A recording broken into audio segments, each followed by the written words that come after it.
Dayanita Singh is an Indian photographer who uses the book format and architectural screens to arrange and transport her work as a series of mobile museums. She has had exhibitions at museums such as the Hayward Gallery in London, but she also likes to exhibit in popular venues, such as a jewelry shop window in Calcutta. A pop-up shop of her work is currently on view at Callicoon Fine Arts in New York.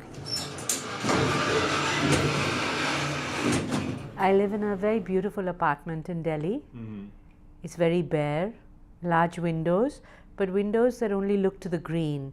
You don't see any other architecture. And I built it so that it would be like an oasis from the world. Until this year, I didn't have anything on the wall. So it was all white walls, very spare furniture. And upstairs is my studio, and that's where all my images are and where all my books are. You live as is your work, right? It's a very kind of pared down, minimal existence. Yeah, but with all the luxuries possible. Do you have a place in your life for clutter? Not really, and it really annoys me. So I have to make bundles of everything. So even if I have lots of prints, everything gets made into a little bundle. I like to classify and then disrupt and reclassify. You have categories, but you seem to resist your own urge to want to do that. Yeah, because it's very important to break those categories, and that's perhaps one of the problems of photography, no? It's only when I made Go Way Closer that I realized that you could edit from just an emotion. So now I have lots of long tables, and they're filled with prints of 4 by 4 inches, and I start to lay them out. And I start in a very serial way because I have to get some order. And then I get terribly disturbed and depressed that there's nothing there and I'm useless and there's no point doing anything. And then there might be one photograph where there's this light shining from the back, and that triggers something. And at that point, it's really important to keep the focus. And then I sort of go to the other things, a little bit like a DJ, I think. Yeah. And then I pick up from that table, from this table, put it together, build something, feel quite happy. Sleep over it, wake up in the morning, say rubbish, and throw that off the table and start again. But I think what you're describing is something that feels a little more just like going out in the world and finding meaning every day. I'm a collector of images, but then I have to do something with that collection. There's no point just collecting mountains of images. There's enough out there in the world. But then to make something out of them. It doesn't matter how beautiful the image is or how strong it is. It's only if it calls out to be in a form, and then it also starts to determine what form it might be. I mean, you're collecting experiences too. I mean, how much do you think about the memory of a particular image as you're configuring something? Actually, that is the thing, the most difficult part, because you have to get away from that. So whatever your memory might be of that time, you have to really learn to listen to the image. And what is the image saying and how you remember it may be two completely different things. It feels to me a little bit like this is how we form memory, how memory works, and also maybe too how history is meaningful to us only in the moment to moment. As we rediscover something or something sort of surfaces that feels suddenly relevant. And to see what memories emerge finally. Like today, you saw that Museum of Gestures the other day. I've changed it all around today because I turned the photographs, I turned the books. So now it's a different work. So Foti was saying, how often are you going to do this, Dayanita? And I said, every day. Until someone buys it. And then they can keep doing it. Yeah. And that's what I wanted for photography, to find forms that you can endlessly rearrange, which means that the edit has to be very solid. And that's what takes the time. I think people think of photography as realism. They think of it as their hard memory of their lives, even the family photos they keep. And in some ways, they rigidly write that narrative, but then don't often rewrite it as they probably should be doing, right? But even before social media, if I think back to my childhood, all my memories are from photographs that my mother took.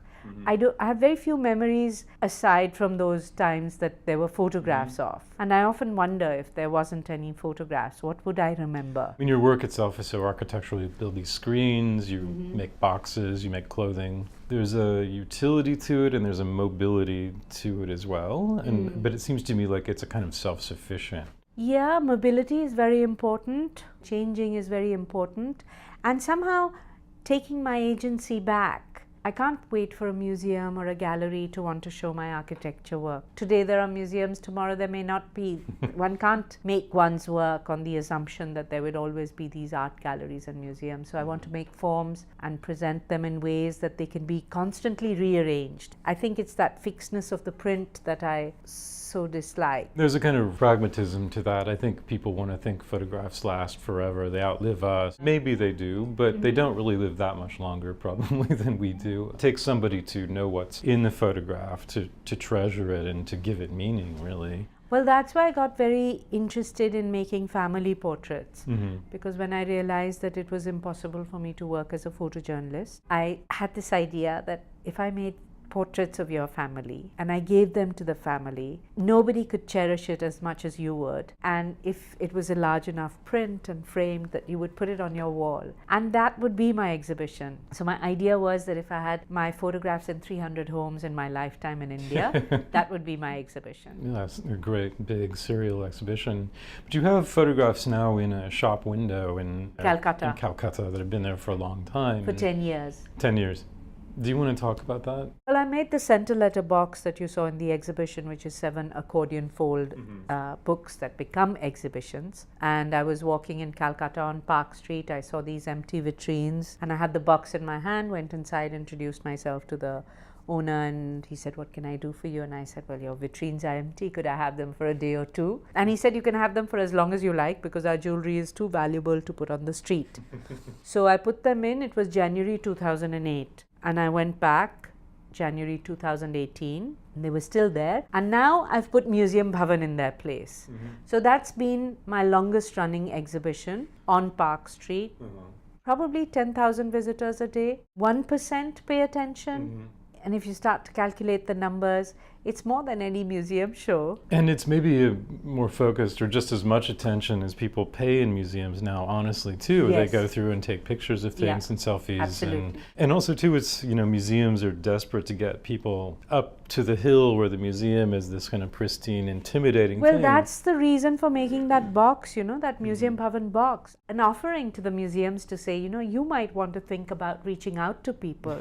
So, for example, if there was a MoMA box that I could carry back, then I can take it to Salegaon and show it to people in the village, and we could have a little MoMA exhibition in a small village in Goa. Those people may never come to MoMA. So why shouldn't the museums also find ways to disseminate, other than the kind of souvenirs they make at the shop, but to actually find pocket museums and museums in suitcases and bags that can, and you become an ambassador for their museum for when you travel in Japan. Yeah, it's unintimidating, it Absolutely. seems, it's not pretentious like Marcel Duchamp's Boîte en Valise, but it has real sincerity to it. And I was thinking as you were talking that rural India must be so different from rural America, but I think maybe in some ways it's not. I think a lot of Americans living in rural places don't necessarily go to cities, and if they do, they don't particularly go to MoMA or museums. It's so easy now, you can print Right. on all kinds of material, no? So it could even just be one sari where you print the most famous paintings and take it somewhere and just put it on a clothesline, and then you have that exhibition. So I think the museums need to go outside themselves now, and I'm giving them a lot of clues, but nobody's taking those clues.